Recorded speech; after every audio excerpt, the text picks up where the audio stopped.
Joshua Cribbs turns disaster into a score! Ugly, misformed little creature who has no purpose here, no meaning. I am a human being. Washed it down with 1 beer, 2 beers, 3 beers, a shot of whiskey, a margarita, and a Bloody Mary. And I said, Stone Cold, why have one when you can have them both? Swung out and drilled! Deep right center! Away back!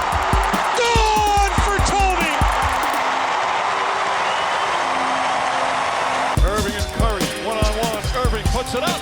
It's good! Kyrie Irving from downtown! Senator Hillary Rodham Clinton? Awful. How is she awful? Hates freedom. And now, Any Given Podcast with your hosts, Brendan Ward and Ethan Simpson. Iguodala to Curry, back to Iguodala, up for the layup. Oh, blocked by James. LeBron James with the rejection. Hello and welcome back to another fantastic episode of Any Given Podcast. I'm one of your co-hosts, Ethan Simpson. This is my guy, Brendan Ward. and we have to do it over Skype again today. Little conflict with scheduling, but we're still getting it out there. We're going to open it up like we always do with Any Given Podcast Fantasy Football. 2 big W's this week, Brendan, for me and you. I came out and I just derailed everything that was projected for this week for my team. Country Roads Take Mahomes was supposed to beat me. He put up 102. I put up 155. Go on. So we got big W's against the brothers, I should say, because you took down my brother-in-law, I took down your brother. Yeah. And I kind of did the same thing. I was projected at like 90 points, ended up with 155 or something like that. Yeah, and Josh Allen came out and looked like MVP Josh Allen. I mean, he did beat the front runner for MVP. He didn't even just beat him. He made him look silly almost. Like 450 yards from Josh Allen. I as soon as I seen that, I immediately thought, I was like, you know what? Ethan's going to be like glad to have Josh Allen back. Because my whole sentiment on Sunday was, God darn it, it is so glad to have Christian McCaffrey back. 37 points in his return to play. One can only hope that Nick Chubb puts that up this weekend for the Browns. You know what I'm saying? Yeah. The only thing that sucks with Christian McCaffrey is he came back, and now he might be hurt again. He's dealing with a shoulder injury. I'm not sure if he's going to play this week. And it just sends me into this revolving door of running backs again. And I'm so glad that when I brought him back off of IR, I didn't get rid of a running back. I think I got rid of like some 4th string receiver. And I really need the Eagles to make a decision on what they're doing with Alshon Jeffrey. Because if they're not going to play him this year, I'd like to know so I could drop him when I bring Josh Gordon off of the suspension list at some point in the next couple of days. Whenever he comes back. Yeah, like you were saying, you took a hit to your running backs. I was taking hits to my wide receivers. Morset, I also took a hit to him. He's still on my IR, but you got to play at this point in fantasy football. It's like you always have to play the waiver wire. Oh, I'm the all-time Sunday pickup, bro, this weekend. I didn't end up playing him, but he was sitting there, and I had to pick him up. Somebody, I don't know who it was, dropped Chris Godwin for Antonio Brown. I scooped up Godwin with a quickness, bro. Yeah, that's... So now I have Godwin and Evans on my team. That's a little too far. Yeah, and I mean, whatever. If Antonio Brown ends up being the number 1, it's good for him. But if he doesn't, which I'm not sure he will, considering we're 10 weeks into the year and he's just now getting started.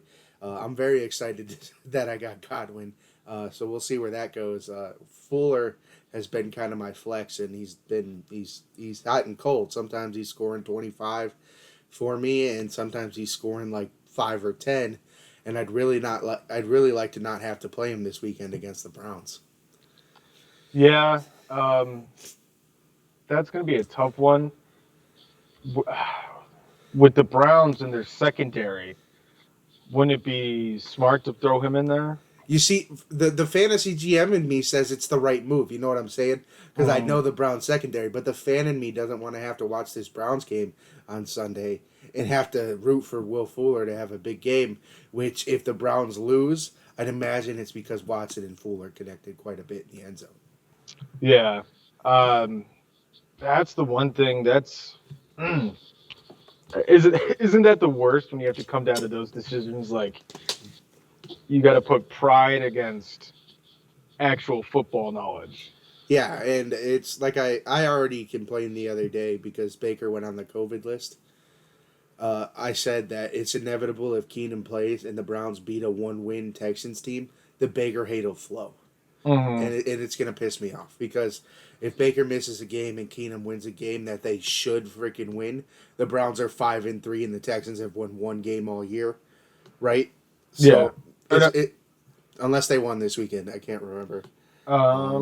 But they were 1-7. Yeah, they won. They beat the Jags by 2. Okay, so they're 2-7 now, right? It's 2-7 still doesn't equal 5-3, and looking for a playoff spot because if the Browns win 4 of their last, what do they have, 7 games left? They should be in the playoffs with 9 or 10 wins. So it's time to put their big boy pants on and get a W there. But we're talking fantasy football right now. We'll get into Browns Texans later. Just kind of going through like the top standings. We'll give you the playoffs as they sit right now. As I mentioned earlier, Silence of the Lamb, my fiance Heidi, sitting at the 6th spot, the 6th and final spot.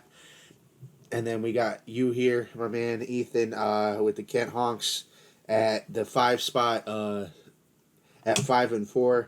I am also 5-4. All 3 of us are, but I'm sitting at the 4th spot just because my team scores a ridiculous amount of points when I actually do win.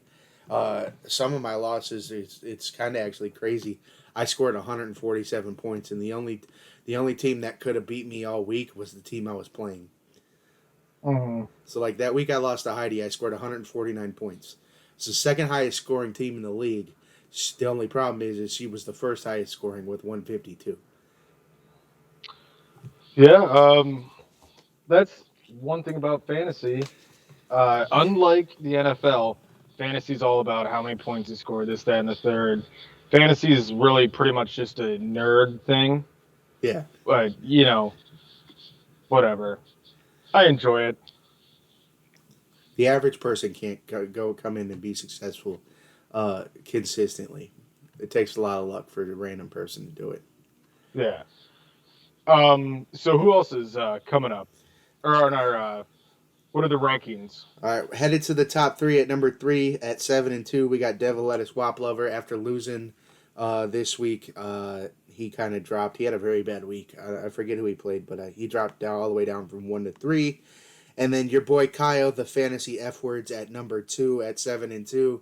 One of the more surprising results considering he's never done fantasy ever. And he took Tom Brady in the 3rd round because I still think it's a mistake, despite the fact that Tom Brady's been playing very well for him. Even though Andy's been playing Joe Burrow a little more. So, and then Lights, Camera, Action at number 1, my future father-in-law, also sitting at 7-2.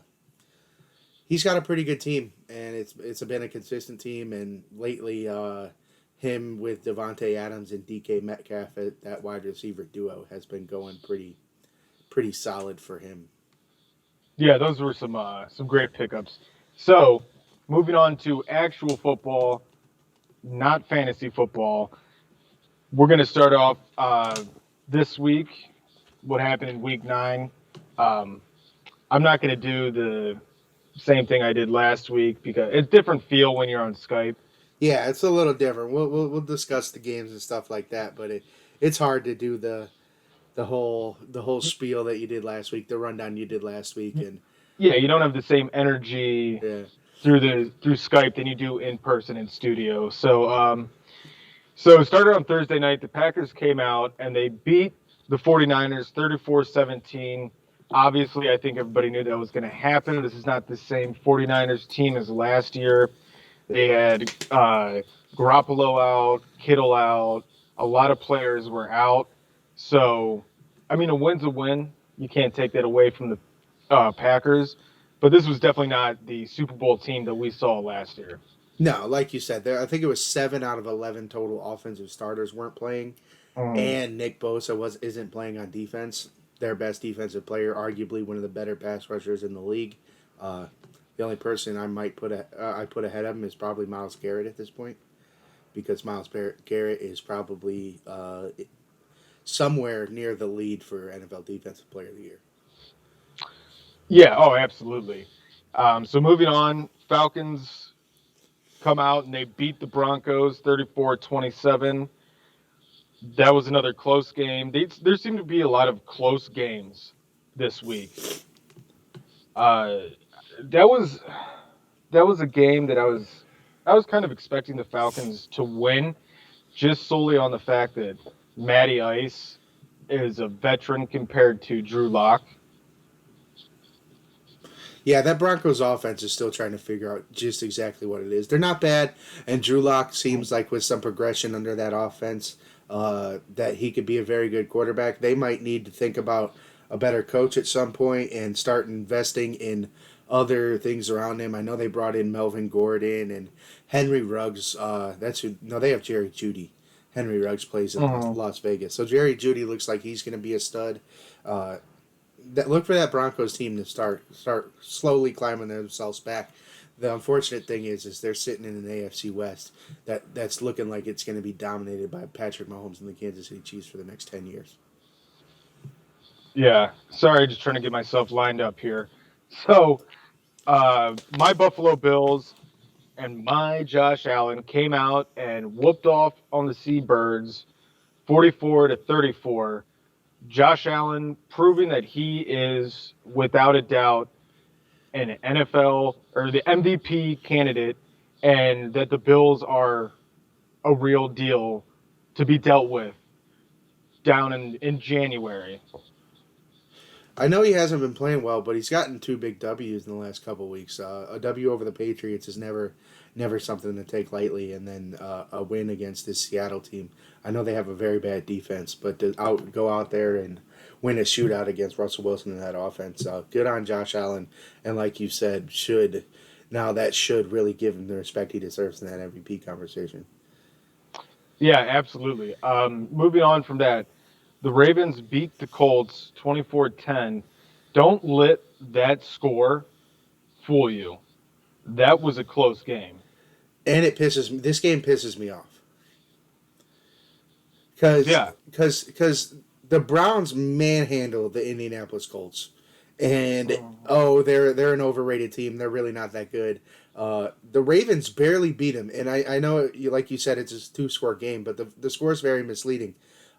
This was a very tight game and could have really ended up at a drop of a hat going the other way for Indianapolis. And the media is like, well, that's a very good Colts team that the Baltimore Ravens had to squeak out and struggle out a win against. And so the media narrative on this game kind of pissed me off, because if we're gonna do one thing and we're gonna bash on Baker Mayfield and stuff for not playing that well against the Colts, despite the fact that they have one of the better defenses, and the Browns still manhandled them 3 weeks later when the Ravens barely beat them. You need to acknowledge that fact, or say the same stuff. Say that the Colts are overrated, and this was a bad win for the Ravens team as well. Yeah, and it came down to the fourth quarter. Like you said it enough. That's what the sports media wants to say about Baker Mayfield. But when it's Lamar Jackson, look at his awesome comeback.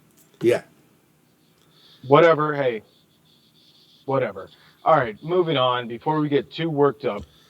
Texans beat out the Jags 27-25. Like I said, once again, another close game.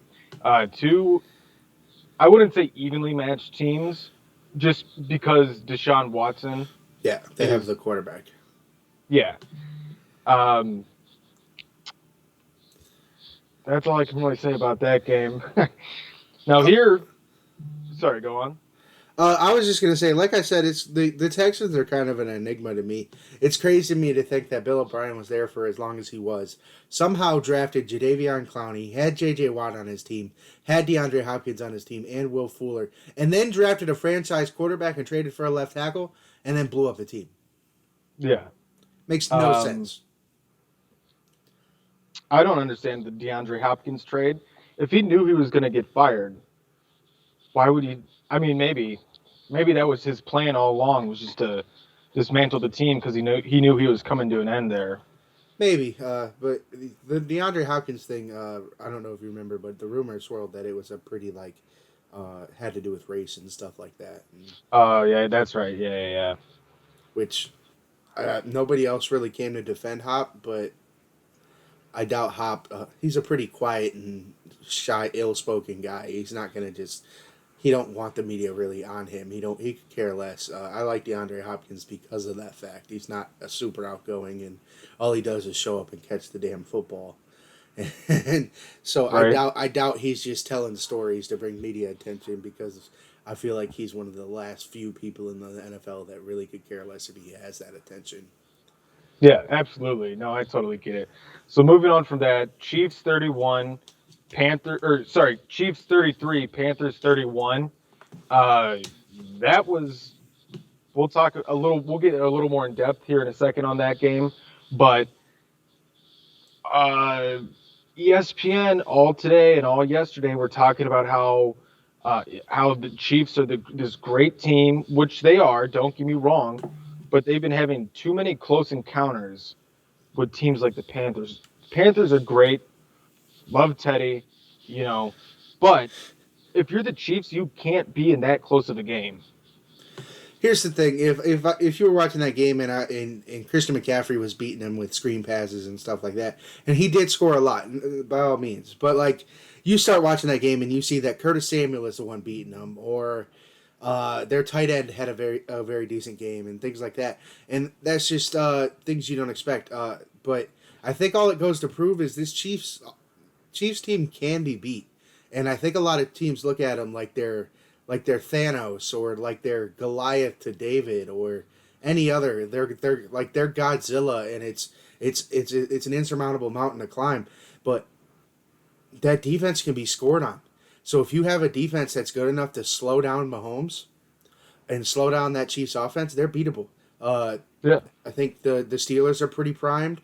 I think the Browns' offense could keep up with them. I'm not sure their defense could really stop that team, so the offense would have to keep up with them. But I think the Browns are very, very built well to keep Mahomes and that Chiefs offense off the field if they meet in the playoffs. Which right now, as it stands, with them getting the 2 seed and the Browns fighting for the 7 seed, that's who they would play in round 1.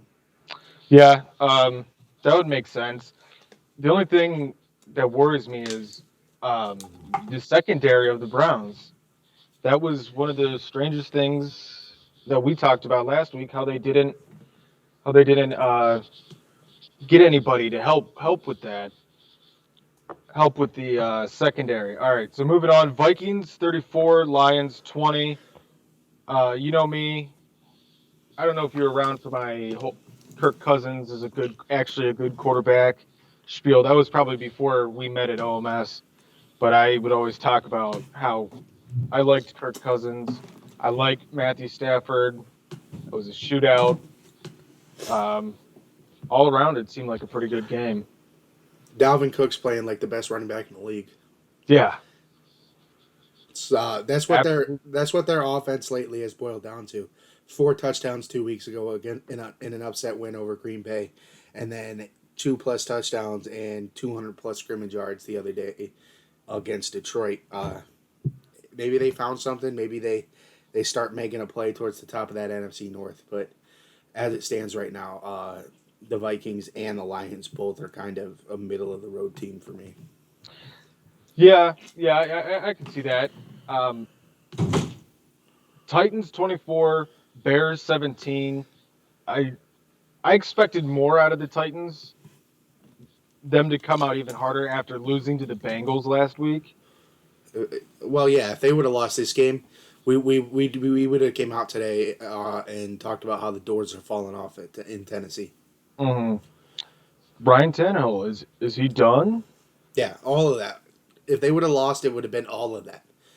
Is Ryan Tannehill really the answer over there in Tennessee? Can they really have sustained offense or sustained success behind running Derrick Henry 450 times a year? Is all this possible? And that's what we would have sat here and talked about for hours. Maybe not us because we don't necessarily cover the Titans that much. I know you like the Titans and I like the Titans. But still, we wouldn't have spent so much time on it. But I feel like the national media, if they would have ended up losing this game, they would have been all over it. Absolutely. Like you said, are the wheels falling off? Whatever. All right. So I called it last week. Giants 23, Washington 20. I said the Giants were going to win the NFC East. They came out and got that W. I mean, with the way it's going, if the Cowboys pulled off that win against Pittsburgh, they'd have been tied it right again for top of the NFC East at 3 wins. I'm kind of like, it's going to sound kind of contradictory, but I really, if the Cowboys aren't really going to make a success for it, I'd really rather them lose. I'm going to be the first to say it. Sean Wade, defensive back from Ohio State, I really think they should look at, because if they're going to keep Dak Prescott, the offense is figured out. They got to figure out the back end of that defense, and Sean Wade, I feel like, is going to be a big help there. But as far as the Giants, if they had Saquon Barkley, I'd probably pick them as the favorite to be the East. Danny Dimes is not gonna take this team to the playoffs on his own. Mm-hmm. No, I understand that, yeah. And like Golden Tate's probably not going to play the rest of the year. Sterling Shepard's going to be his number 1 guy all year. You tell me Daniel Jones, Evan Ingram, and Sterling Shepard are going to lead a team to the playoffs, even with as bad as the NFC East is. I'm just not sure. Now, is that coming from the Cowboys fan in you or the NFL fan in you? Just the NFL fan in me. The Cowboys fan in me is kind of subsided at the moment just because of how bad it is, and I know that we're probably not going to win the NFC East. And if we do and go and host a playoff game against, let's say, Tom Brady's Buccaneers, who now are in the back seat for the NFC South with that loss the other day against New Orleans, or who else? We're going to face a Cardinals team who might finish second in the NFC West. Just things like that. Not sure we could pull out a W. Maybe a Falcons team that makes it as the number 7, but still the Cowboys, if they won the East, would be the 4 seed playing the number 5 seed, which is gonna be, like I said, Tom Brady's Buccaneers or whoever finishes second in that AFC West, whether it be Goff and the Rams or Kyler and the Cardinals, or I don't know if anybody outside of Green Bay in the North is going to make the playoffs, and then the South, I'm in the right spot, and then the South, like I said, Atlanta could really potentially even be that 3rd team out of the South, or Carolina. Yeah, I could see that too. That's kind of that's a toss-up down there. So we had the Raiders beating the Chargers 31-26. They seem to be on a roll, the Raiders. Yeah, are they the NFL's best kept secret? Because I know the Chiefs are 8-1 in the top of that division, but they're 5-3, and with that win, it pushed the Browns out of the playoffs. Now they're sitting at the 8 or 9 spot, looking in, but the Browns have the better schedule going down the road. But that head-to-head loss last week does not help the Browns' favor when it comes to Las Vegas.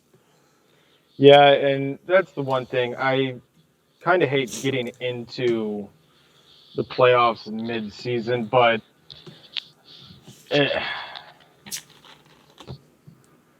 I don't want the Browns to get screwed on this one. We have one of the best records, but because the Ravens beat us, we get knocked out. Last time that happened, Last time the Browns had a chance to make the playoffs, that happened when Derek Anderson was the quarterback. Mm-hmm. All they needed, 07? all they needed was Peyton Manning's Colts to win a darn football game, and I believe the Colts ended up winning the Super Bowl that year. But Week 17, they couldn't win a game. Yeah, absolutely. So, Dolphins, Cards. Dolphins win 34-31. I thought Tua looks good. I don't know if I was the head coach down there and I saw him run around like that with that hip that is very easily could get re-injured. Yeah. I'd be a little scared because that's your franchise quarterback right there. That's their whole future. Unless and they're 5-3 right now. Probably gonna pick somewhere in the middle of the pack. And I'm not saying that they're looking at another quarterback, but for some reason everybody else thinks that he's got 7 games to prove himself. If not, they're gonna start looking elsewhere. Makes zero sense to me, but whatever. Let people say what they're gonna say. Big win for the Dolphins. Brian Flores obviously was the right hire down there. Even last year when they were trying not to win, he pulled out 4 wins. Right now he's got them sitting at 5-3 in a prime spot for one of those wild card positions. Bills are running away with that division though. There's no doubt about that. So Steelers 24, your Cowboys 19.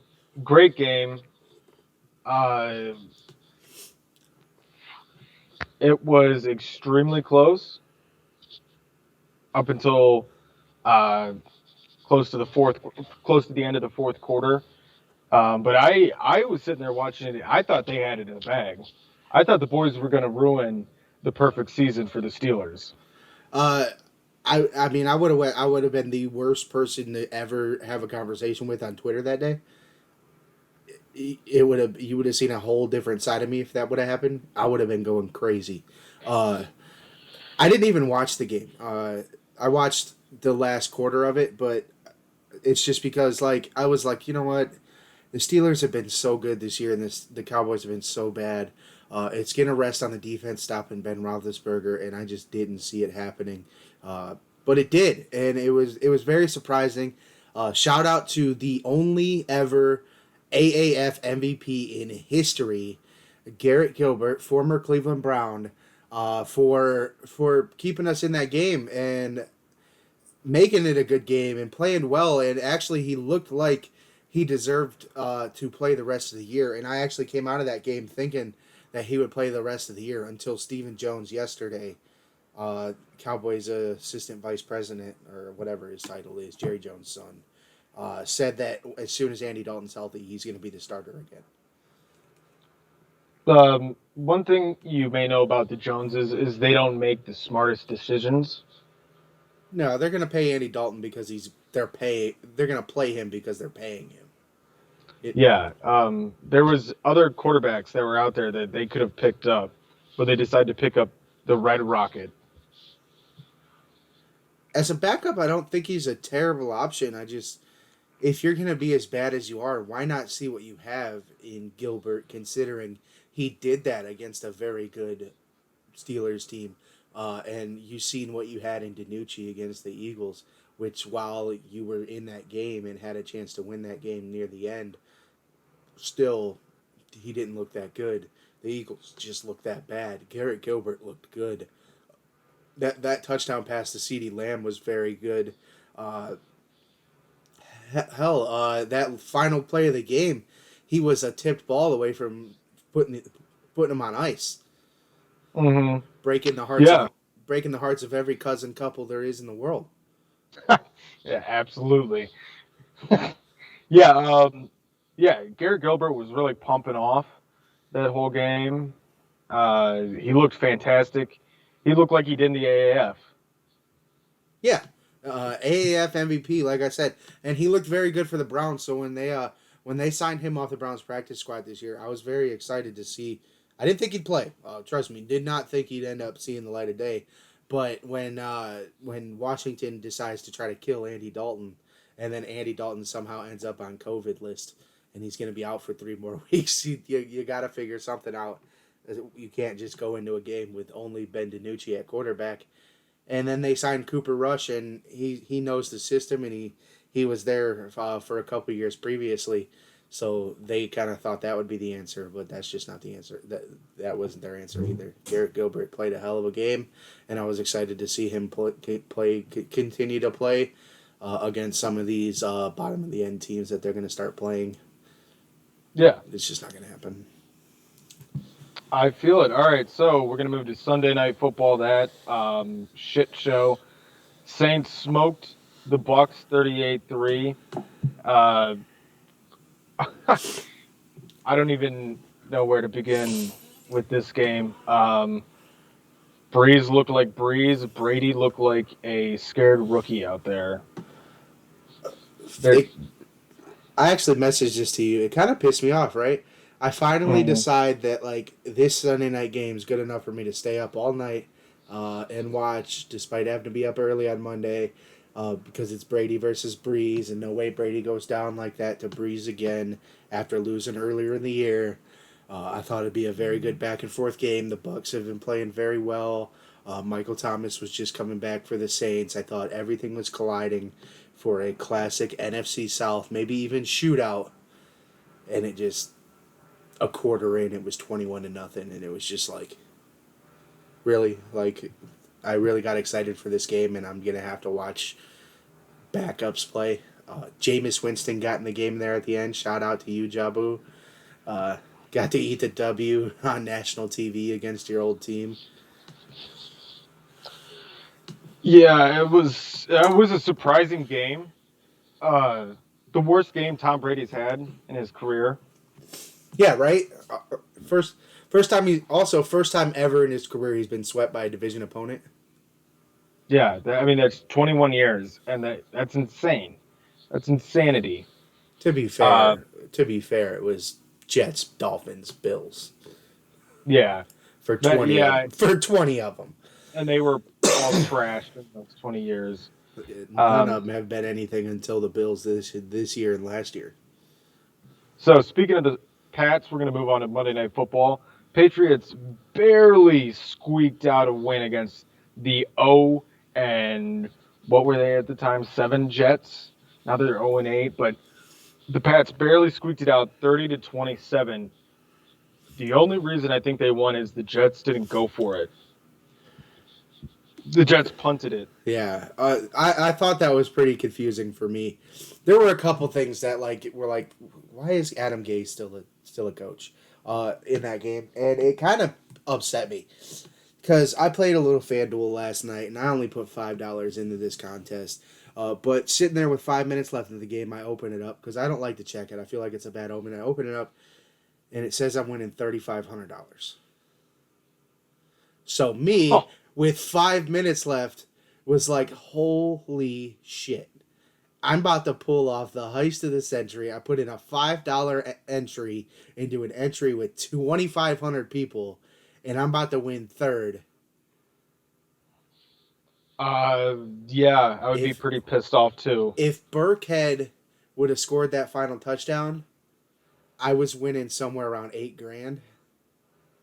But the fact that Cam Newton was the one that scored it, I end up losing.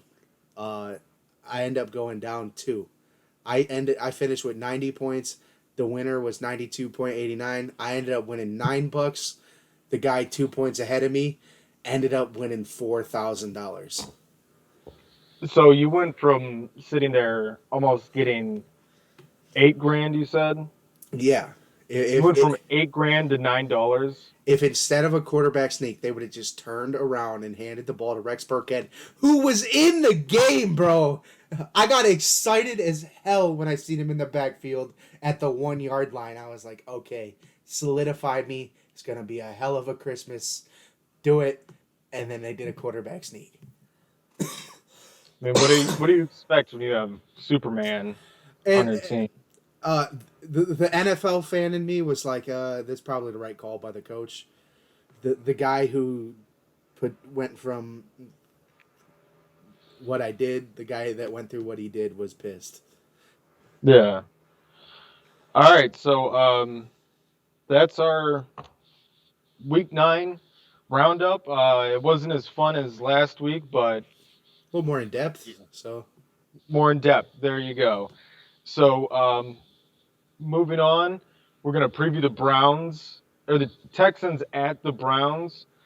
What is the impact of Nick Chubb returning to this Browns team, this 5-3 Browns team? I think it's going to be the perfect storm, really, because I also wrote on here, is J.J. Watt still scary to opposing offenses? And I think maybe if there was help, but there's not. So I think Nick Chubb, as long as he could stay away from J.J. Watt, could have a return similar to what McCaffrey did this week. Just going off. 100 rush yards, a couple catches, maybe 50 yards in receiving. I think he could have a big game.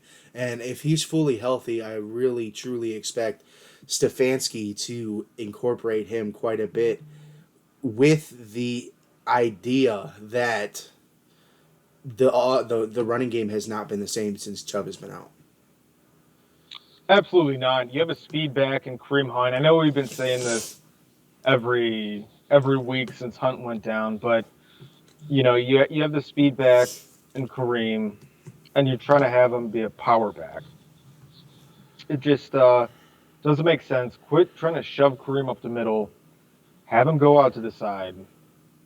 Well, I was excited for the prospect of Kareem when Stefanski was coming in because of all these zone runs and stuff that they said he was going to run. I haven't seen that many zone runs, and I'm not saying that I'm upset with the tenure that Stefanski has had, because arguably the best coach I've ever seen the Browns have my entire life. You know what I'm saying? I know they've had better coaches. Obviously, the 60s were a thing, the 50s were a thing, the 40s were a thing, 80s and 90s were a thing here in Cleveland. So I can't say it was the best coach they ever had. But since 2000, when me and you can typically remember football, we weren't 4 years old. We actually remember the game of football. You start going down the list: Butch Davis, Romeo Cornell, Mike Shermer, Mike Pettin, Pat Shermer, Eric Mangini. You start going around that list. Who's the best? 1 year in, half a year in, it's Kevin Stefanski sitting at 5-3 with in prime position to take a run at the playoffs. He ends up winning 9 or 10 wins this year. Browns fans might build him a statue. Yeah, I wouldn't doubt it. Well, I can doubt it because when Baker won that game against the Jets in 2018, everybody was like, this is our new savior, build him a statue. Now look what everybody's saying. He stinks. He blows. Get him out of Cleveland. We want Trevor Lawrence. Like, well, you're not going to get Trevor Lawrence. You don't have a shot. You don't have a shot at Trevor Lawrence. How about him saying that he's keeping his options open? Yeah, he doesn't want to go to the Jets. Who would want to go to the Jets? I was really hoping they'd win, man. That puts the Cowboys one step closer to one of those two if they don't want to pay Dak. Yeah. So my last question on this game, though, is can the Browns contain Watson and stop the rushing attack? Or do they have to focus on one or the other? I believe they can. Just the simple fact that Duke Johnson is now their number one running back for this game. Duke Johnson pissed off a lot of people in that locker room. Myles Garrett's going to tip his head off, man. Yeah. Ogunjobi's going to run him over. Vernon will be happy too. Mac Wilson, don't really know him, but I'm sure he's saying that he finally got his knee brace off. He's finally fully healthy for the first time all year. So let's hope he starts producing a little more. Denzel Ward, I think, is looking forward to hit him a little bit. Oh yeah, I mean he talked shit about everybody in that locker room. Yeah, I know, and it's funny. You ended up going to the Texans, and they're one of the worst teams in football. So suck on that, right, Duke Johnson. Reminds me of oh wow, that's how irrelevant this guy is now. We were trying to get him, the catcher in 2016 that said he didn't want to come to Cleveland. He wanted to play for a contender. And then he went to the Rangers. He went, Jonathan, why am I blanking on this? Jonathan, I know exactly who you're talking about, too. Yeah, he played for the Rangers. He went to the Rangers, and we went to the World Series. There's your contender for you, pal. And then he hasn't played he's played like garbage ever since. So good thing we didn't, get that. That's just like Duke Johnson, because he was being a little baby that Kareem came in. Jonathan Lucroy. Luke Roy. I was trying not to say Luplo because the first thing that came to my head was Jordan Luplo. And I was like, and then that's when I blanked, and I was like, oh, it's Jonathan, not Luplo. But yeah, Duke Johnson definitely had that little mentality that he didn't want to be the third string. He didn't want to have to move to, just like possibly a slot or something. Well, the funny thing is Chubb was a rookie that year. Mm-hmm. So Johnson, with Hunt coming in, just thought he was going to be the 2. Oh yeah. He thought he wanted to be the starter. He didn't just want to be the backup. He thought he was going to be the number 1 guy. And then Nick Chubb, by 3 games in, was the number 1 guy. Kareem Hunt couldn't play for 8 weeks. And then they learned that Dearness Johnson and Dontrell Hilliard are both better backs than Duke Johnson anyways. So he might not have even made the team. They trade him for a 3rd-round pick. They got... And you start looking at stuff now, and it's insane that he got a 3rd-round pick for Duke Johnson, considering running backs are going for 6th and 7th right now. Yeah. All I had to say was like, sayonara, pal, when I was seeing that. And then Baker came out and was like, so you want to act like that? You don't have to be here. And then, of course, he got crucified by all of, Cleveland media. You don't do that to a teammate. You don't do that to this. Obviously, he don't want to be a teammate. So get his ass out of here. Who cares if I hurt his feelings?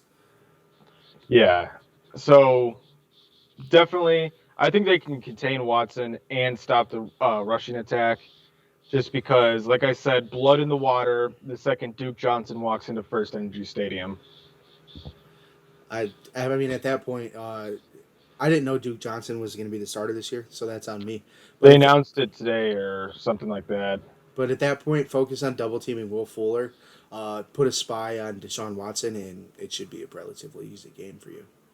Yeah, obviously they're going to put Ward on Watson, right? Or Fuller. Even if you got to do that with back-end help from Kevin Johnson or something, by all means do that.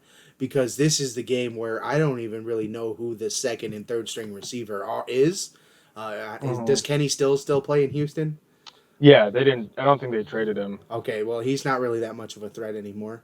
I know he was. They were saying he was supposed to come to Cleveland, or he was somebody that the Browns should have looked for as a try and help replace Odell. If you're trading for any receiver on that team, it was Will Fuller. I hate to tell you, he's the only one. He's the only one left worth a damn on that entire offense that's not named Deshaun Watson. And Laramie Tunsil, I guess, but they just paid him a ton of money, so he's going to be there a while. But yeah, Kenny Stills doesn't really set the world on fire. I mean, I guess I'd rather not have Terrence Mitchell guard him all day. But if that's what has to happen, that's what has to happen. As long as Sendejo isn't one-on-one with anybody, I'm all good. And I think the Browns can come away with a W. Oh, absolutely. Yeah, that's pretty much what I have to say too with the Browns game coming up. Just keep Myles Garrett on Watson, keep Ward on Fuller, and Mitchell, like you were saying, Mitchell on Stills, yeah. And I'm not really that even Darren Fells. I'm not worried about him that much either. No, I think it's going to be a good game, but definitely having Chubb back and Wyatt Teller will be two really big things that you will notice going on throughout that game. Healthiest Browns team we've had all year since week 2. So yeah. And coming out of a bye week, expect them to be ready. I'm not going to sit here and tell you they're going to blow out the Houston Texans. It's not even going to be a good game because I think it's going to be a good game, and the Texans will score some points, but I expect the Browns to as well. Baker Mayfield seems to be going through a little resurgence. Like if anybody has any problem with how he played against Las Vegas 2 weeks ago, call me because I will shut your ass down real quick. Right. But we're going to move on from football. Go ahead. We don't know if Baker will be playing until tomorrow. If he plays, which they said he was they said he didn't really ever test positive. He was just in close contact, so it's very, very possible he plays. The Steelers are already talking. The same thing happened with Ben Roethlisberger yesterday, and the Steelers are already talking about how he's playing this weekend. So I think it's very possible that Baker plays. But if he doesn't, please don't give me the Case Keenum shit either, because I'll start shutting people down on Twitter as well. I'm done with the irreverent. It fits my narrative, so I'm going to give Baker Mayfield hate. The guy didn't. If the guy doesn't even end up playing the game, keep his name out of your damn mouth, even if they win. Right. Absolutely. All right. So moving on, Brendan. We're going to head to the NBA, and just a couple quick notes for the NBA. We've been talking about that December 22nd start for the last 2 weeks. The NBA and the NBA Players Association finally did agree on an amended CBA for that December 22nd return. So the regular season is going to start on December 22nd.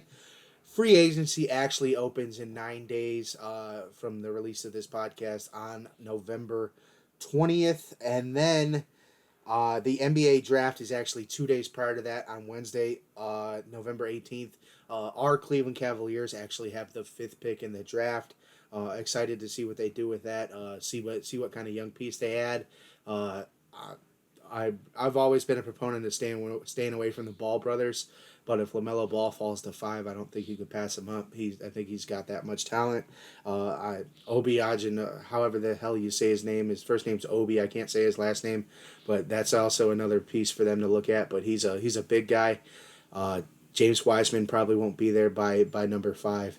The NBA draft is stacked right there at the top, so expect the Cavs to get a good talent at number 5. Out of that, when do you expect training camp or preseason to start? If November 20th is free agency and you're thinking it's going to be a week before every single free agent, because NBA free agency is normally a big deal, it's going to be at least a week before all these big market, big name free agents sign. That's going to put you at the end of November, and at that point you're 3 weeks away from the start of a season. You probably need to start training camp like immediately.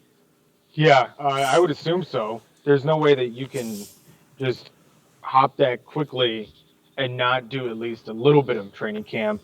I feel like the bubble guys have more of an advantage than, say, the Cavaliers or the Warriors, the guys who didn't make it into the bubble, because at least they were training and working out all summer. They're in that shape. They're in game shape. They've only had 28 days off at this point. It hasn't even been a month since the Lakers won the title. Yeah, which Adam Silver wants his money. So LeBron is pissed. So what? So what, right? Billions of dollars. I love you, LeBron. Billion, right? Yeah, he's not quite at $1 billion, but his net worth is like $500 million. Okay, so he's almost there with the shoes. He's gonna get to Jordan level. Yeah, he'll eventually get to Jordan level. He'll eventually own a team. All of that's coming for him. But exactly, I mean, you're gonna do what the commissioner says, man, or you're gonna sit out and not play. And I'm sure there'll be that opt-out clause. I'm sure if you don't want to play, you don't freaking have to. And I love you, LeBron, but at some point, I'm gonna have to become an NBA fan that isn't just centered around the fact that LeBron's in the NBA. I love the Cavs to death, and they're my team. But like, at some point, LeBron is the draw to the NBA for me. You know what I'm saying? And at some point, like, he's gonna walk away, and it's gonna be something where like, okay, I'm still gonna watch the NBA because I still like basketball. Maybe not as much because the Cavs aren't that great, but it's still gonna happen. So I mean, if you're that upset, don't play. Wait a month. Sit out on the bench. Do what you need to do. I get that you're getting older and stuff like that, but December 22nd's it. You're going to get a ring and a banner put up by then. Be happy, man. You got 4. The championship ring conversation between you and Jordan is almost a moot point at this point. And then Jordan lovers and Jordan people who are on the Jordan is the GOAT train are win another title. Win 2 in 1 calendar year. It's going to be very hard for those people to tell you otherwise. So, whatever. If you're upset, whatever. Just get your shit together and get back. Right. I feel it. All right. So, moving on to this day in sports history, November 10th, 1991. You guys know him. You guys love him. Cleveland legend Bernie Kosar ends his then NFL record of 308 consecutive pass attempts without an interception, which is insane. Being a Cleveland fan, I don't think I will ever see anything like that in my lifetime. You know how many interceptions I've seen? Probably more than 308. I think Baker did it this year. Did he? I know he did it recently. I know he's done it. 402 is the NFL record. That was Tom Brady, right? I think it says it's Aaron Rodgers. It's Rodgers Okay. at 402. And then here I'll Browns record, I believe it's Baker Mayfield.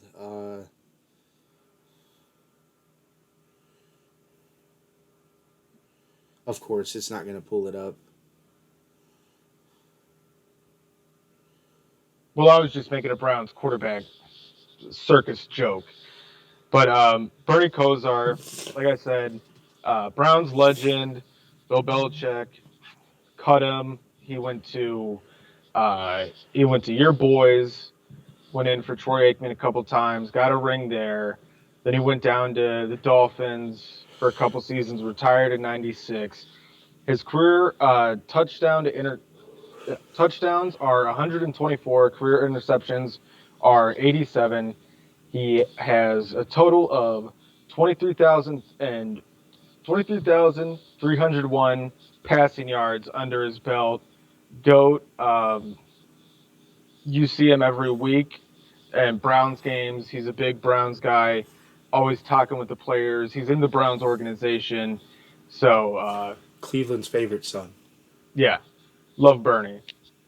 He might even have a bigger following in Cleveland than LeBron James.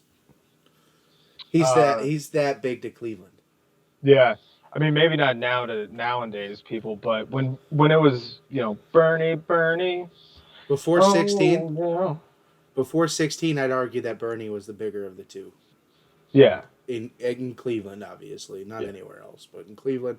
And the touchdown and interception thing that you brought up kind of throws me for a loop because if I'm thinking correctly, if Baker Mayfield plays another 10, 15 years, he's on projection to destroy that touchdown pace and get somewhere in the same vicinity of interception pace.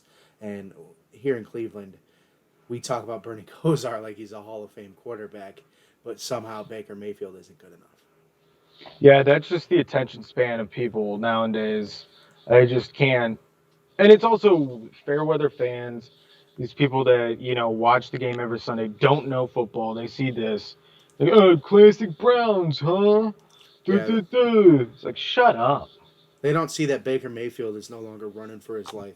They don't see that he's standing in their pocket and reading defenses. They don't see him stepping up in the pocket. They don't see the fact that all of last year he had a total of 2.5 seconds in the pocket. This year he has 7 or more on some plays. A completely different Browns team to me if you sit there and you watch the games, and people don't understand that. But good on Bernie Kosar for this day in sports history thing. What's going on with Ethan? I think he's getting undressed again, guys. This could be interesting. What's he got on? Oh, he's got the 6. Brown 6. You're a little off. There you go. There we go. Right down there. Brown 6. All right, my man. It seems like we're getting near the end. You got anything else for me? You can follow me on Twitter at Ethan. Sorry. You can follow me on Twitter at ETHSimpsonCGOD. You can follow me on Instagram at ETHSimpson. You can follow me on Twitter, BWardCLE. Follow me on Instagram, B.Ward52. Go ahead and follow the podcast on Twitter at Podcast Given. On Instagram at Any Given Podcast. Give us a Facebook follow, facebook.com/Any Given Podcast. Go ahead and find us on YouTube, youtube.com Any Given Podcast. Please don't forget to subscribe. You guys have a wonderful rest of your week. Thank you for tuning in to episode 28 of Any Given Podcast. God bless. Stay blessed.